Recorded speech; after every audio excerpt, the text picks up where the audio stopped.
Let's move to our second panel. Panel number 2 is dedicated to multidisciplinarity as a Geneva routine. Our 3 panelists are, and please join me on stage, Mrs. Nina Birkeland. She's a former Norwegian Refugees Council Senior Advisor on Disaster Displacement and Climate Change. Second panelist is Mr. Paul Ladd.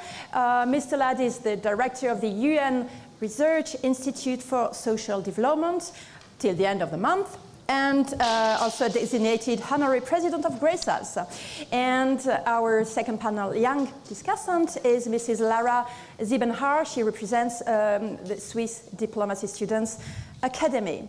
So, multidisciplinarity, because the scope of its agenda is very wide, and thanks to the concentrations, it's in such a small town of so many experts in all fields, Geneva is well equipped to break the thematic silos and to develop multidisciplinary approaches, such as those using economics and sociology, international trade and environmental law, human rights and new technologies, etc., etc.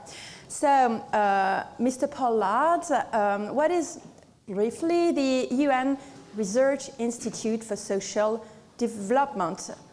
And why is it, of course, relevant for multidisciplinary work done in Geneva and also worldwide? You have the floor. Good evening, everybody, and thank you very much for inviting me to this very important event. It's great also to see lots of old friends and colleagues from the last 9 years that I've spent in Geneva. The UN Research Institute for Social Development is an autonomous research institute based in Geneva for the last 6 decades. Autonomous in the sense that we don't have member states in our governance system. We have a board of independent academic advisors drawn from all different parts of the world. And we're a very small secretariat, essentially, that coordinates research with a network, again, drawn equally from all the world's regions, balanced regionally, but also balanced by gender. A network typically of about 400 people a year, a small secretariat of about 20. Our DNA is essentially questioning. Our DNA is progressive. Our DNA asks the difficult questions around power, around inequalities, around politics, around distribution. And that makes UNRIS quite a special place to work, because we get a little bit more freedom to ask the tougher questions. We do support for governments directly. We also support our UN colleagues in Geneva, the agencies. We also work with, of course, the universities, the think tanks, the other entities here that are interested in peace, human rights, sustainability, and inclusion. And in brief, I would just say that multidisciplinarity is a strength, in the same way that this dialogue has been constructed to bring together the insights of people of different ages and backgrounds. Multidisciplinarity does the same. In UNRIS, we have economists, political scientists, sociologists, anthropologists, environmental scientists, geographers, and we believe that through those different insights from those different backgrounds, from all the parts of the world whose partners that we work with, that brings strength. And I think it's the same approach that's being taken in the dialogue tonight. You spent 10 years in New York and 9 years, as you've just said, in Geneva as a UN senior staff member. What did you learn regarding the differences and complementarities of the UN work in these 2 locations? Okay, so it looks like I'll be leaving the UN soon, so I can be perhaps a little bit franker about it. So Michael described Geneva as the kitchen and New York as the dining room. Yeah. And we oft hear the distinction that, you know, New York is where the politics happen, and here's where the technical agencies sit. And there's a large deal of truth in that, but not entirely. I mean, there's big technical and policy capacity in UNFPA, in UNICEF, in UNDP, in the universities and think tanks that also exist in New York. I came to Geneva in 2015, and I felt it immediately, the distance. I'd worked in the SG's office in in New York, and I felt that there was a gap. And indeed, many of the projects that we've tried to do with, for example, the Geneva Science Policy Interface, a very important but small organization based here, has been trying to bridge that gap, to make sure that the technical knowledge from Geneva makes its way also into political processes. And I want to finish on this question with an example of how I think that worked best, or when it worked best. I also have this theory that a bit like when you work in an office, your organization takes on or is guided by, inspired, held back, motivated by that office. And I think it's sort of the same for New York and Geneva too.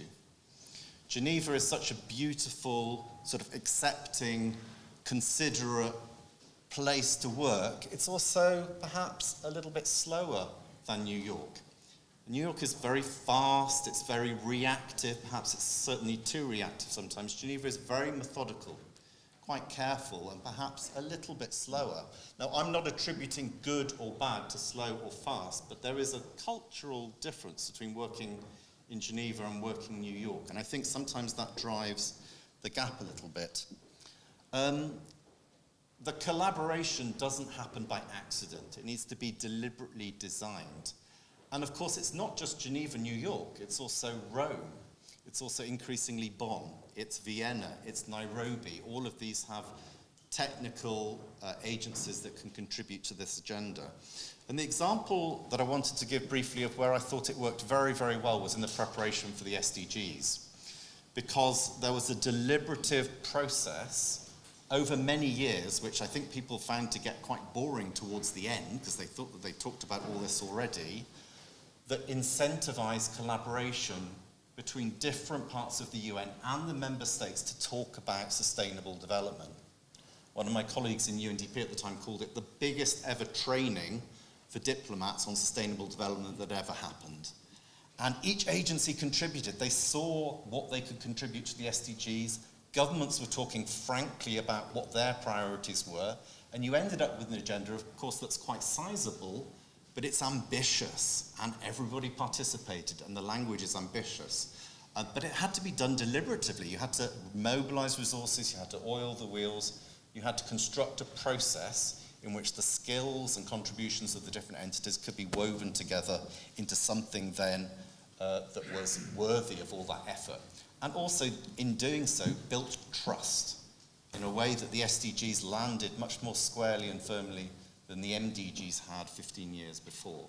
So that's the example I wanted to give. It's very possible to weave together the expertise from all the capitals where we work, but you have to do it on purpose, deliberatively.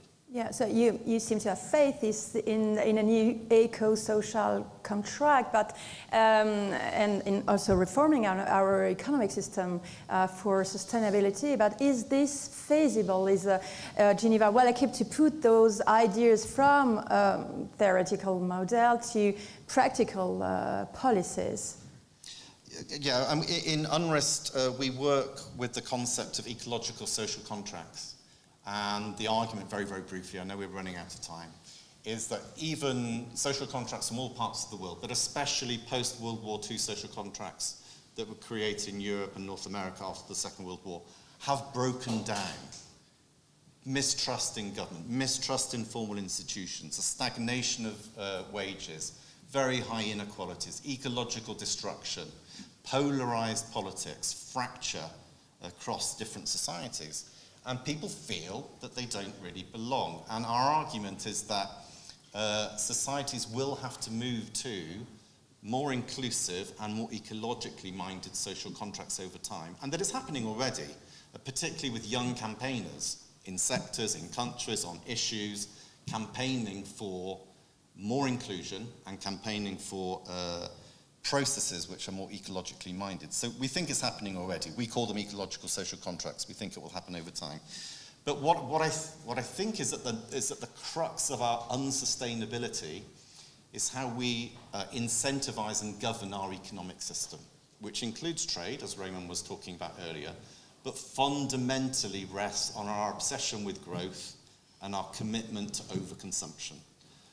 An individualistic, competitive consumption that's been amplified particularly by the corporate sector in the last 40 years. And it's unnecessary, and we can't afford it. We're already using 3 times as much resources as we have on the planet. And once you've seen that it's our economic system which is at the root cause of our unsustainability, it's difficult to unsee. It's a bit like the Matrix. And there's sort of a collection of agencies in Geneva who are contributing actively on a daily basis to a debate on beyond GDP. UNRWA most certainly is, but you also have UNCTAD.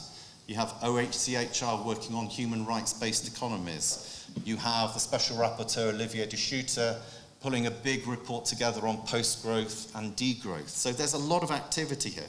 You have the Social and Solidarity Economy Task Force that UNRWA started in 2013, which is about building small businesses and encouraging entrepreneurs who want to incorporate social and environmental objectives into their business model. There's a lot happening here. It reached New York. 10 years after the formation of that task force, there was a GA resolution in New York where member states committed to growing their sectors on the social and solidarity economy. So yes, I think it's practical. More than that, I think it's necessary. And lastly, I think International Geneva has a very important role in making it happen.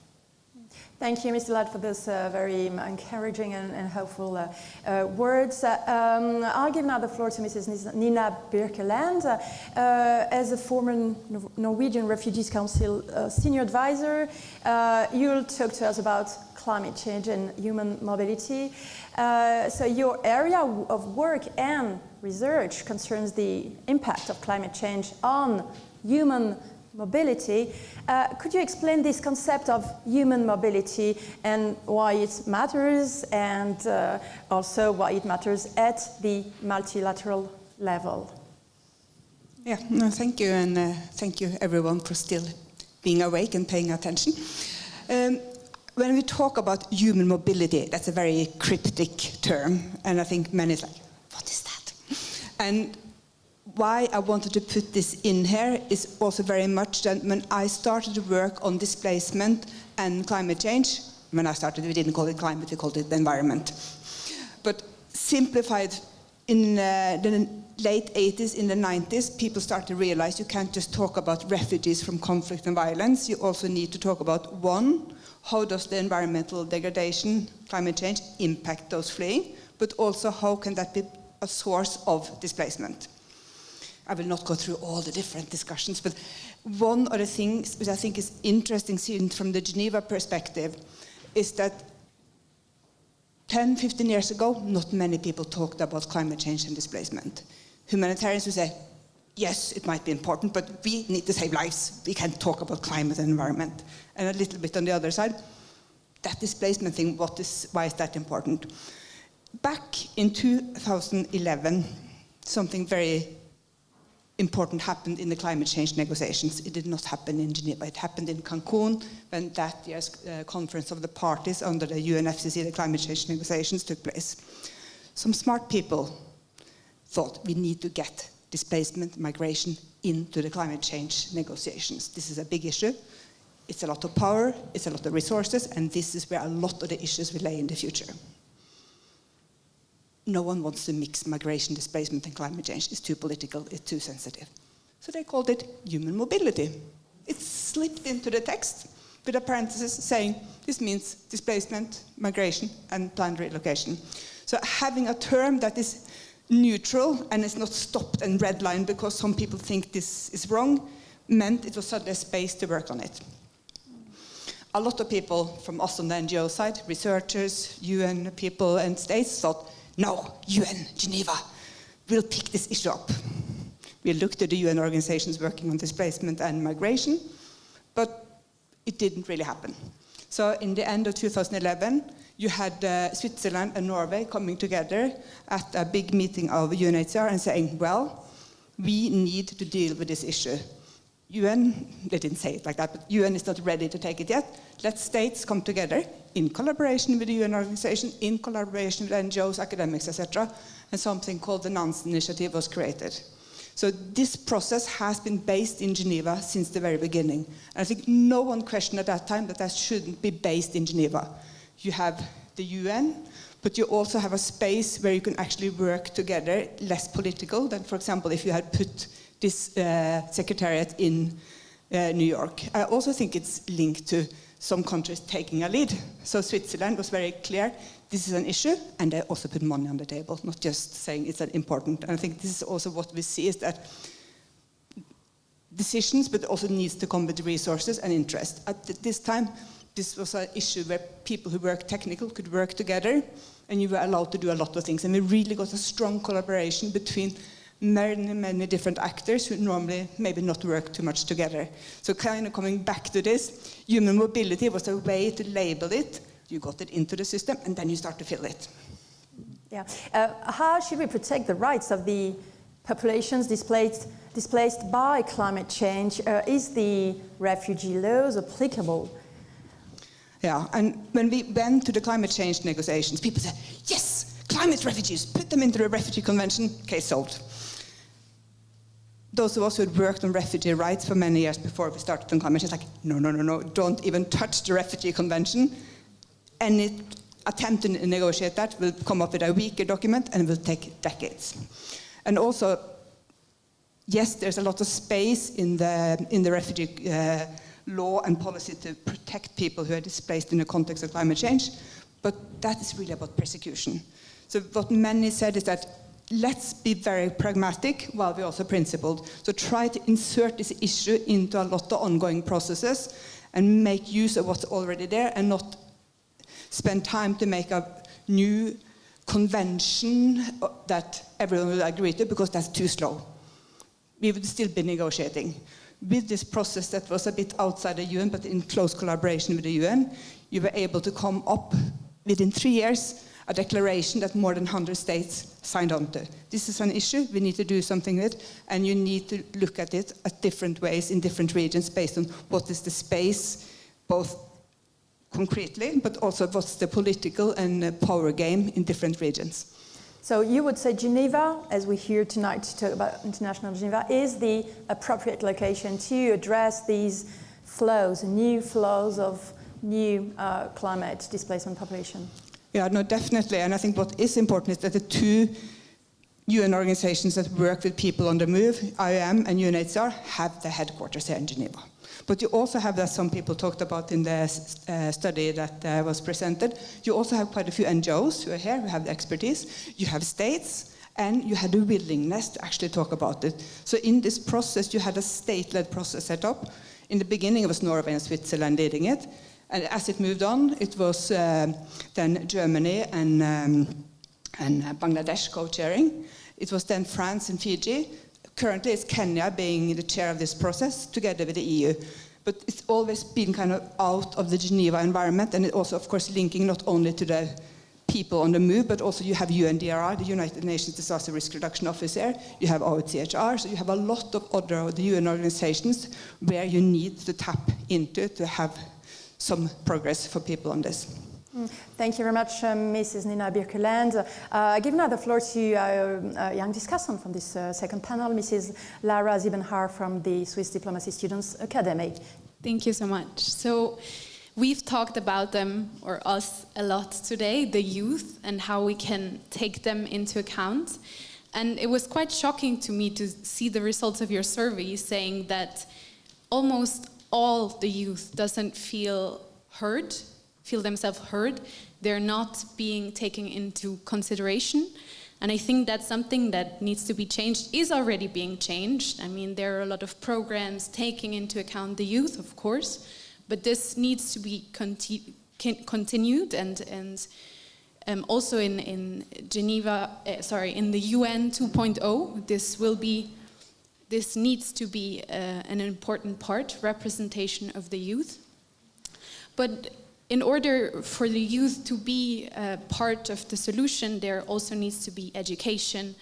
Youth need to be educated about the big problems in our world: climate change, wars, violation of international law, and so on.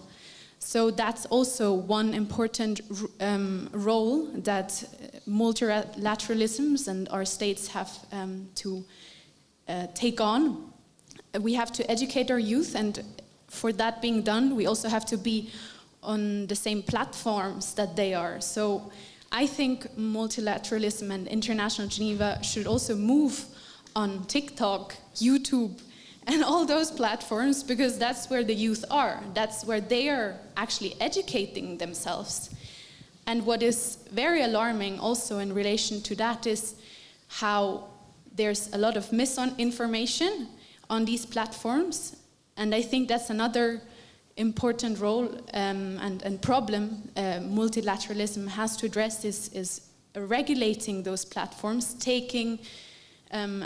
developing rules and agreeing on that. We're not really on top of that yet. So I think that's very important in the future, is to regulate those platforms and also be aware of that the youth is actually informing themselves on these platforms. So yeah, there are a lot of problems, as we have heard tonight. And really, it will be the youth that will also bear the costs and that will need to find the solutions for these problems. And one way is, of course, to represent, to make them feel represented in our institutions, but also to leave behind a functional, representative, multilateral structure. And that's why we're here today and why the Summit for the Future is taking place. So really, I think the youth is asking you to ensure that, so that we as the future leaders have a platform where we can negotiate and we have a functional structure that allows us to negotiate and solve the problems that the current and former generations leave behind. Okay. Thank you.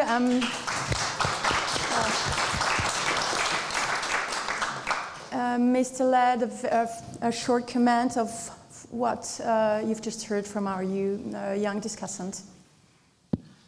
Yeah, I find it very easy to agree with the argument that younger people should have a voice and an influence on the decisions being taken now that will affect the planet that they inherit, especially from the mess that was created by their parents, grandparents, and great-grandparents. They may go on to create their own messes, but we don't know that yet. But I certainly believe in that right. We are custodians of this planet and the Earth. We are not the owners, and we're not just utilizing it for our own consumption and growth at the current time. I think education is incredibly important. I also think that there's a great potential in using technology so that perhaps delegations, which may include young people, whether in governments or in multilateral conferences or in other processes, can draw on the weight of their peers, their young peers, to actually influence the debate. I mean, the example I would use is that when we crafted the SDGs, we put together this survey called My World, which was the largest survey that had ever taken place in the world. Got 9.6 million people engaged. A third of the people were under the age of 20. Distributed across all countries, you could disaggregate by gender, and you could actually pick out the issues that young people cared about, whether they were young men, young women, boys or girls. And the reason that SDG 16 made it in the end is because all around the world, young people wanted to see honest and responsive governments. And that was the only reason it stayed in, because member states who believed in governance could go to the UN and say, 43% of people around the world have voted for this. So I actually think connecting technology to young people, to formal delegations and multilateral processes is an incredibly powerful thing that hasn't been used enough in bringing young people's voices into how to shape the future world. Thank you. Mrs. Birkeland, a short reaction to our young discussant words. Yeah, no, two quick comments. Yes, first please. of all, I think we know, if you look to the draft for the declaration, there is mention of displacement, but it's all under peace and security. There's not one mention under climate change. So, yes, we need to put it there. But this is also where I think youth have a very vital role to play, because in a formal task force on displacement under the climate change negotiations, there are two places for civil society.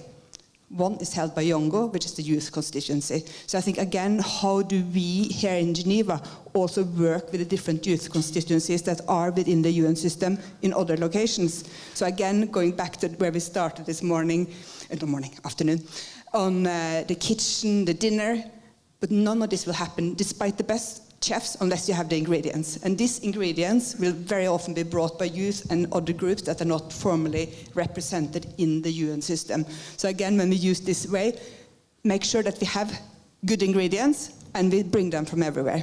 Thank you. Thank you.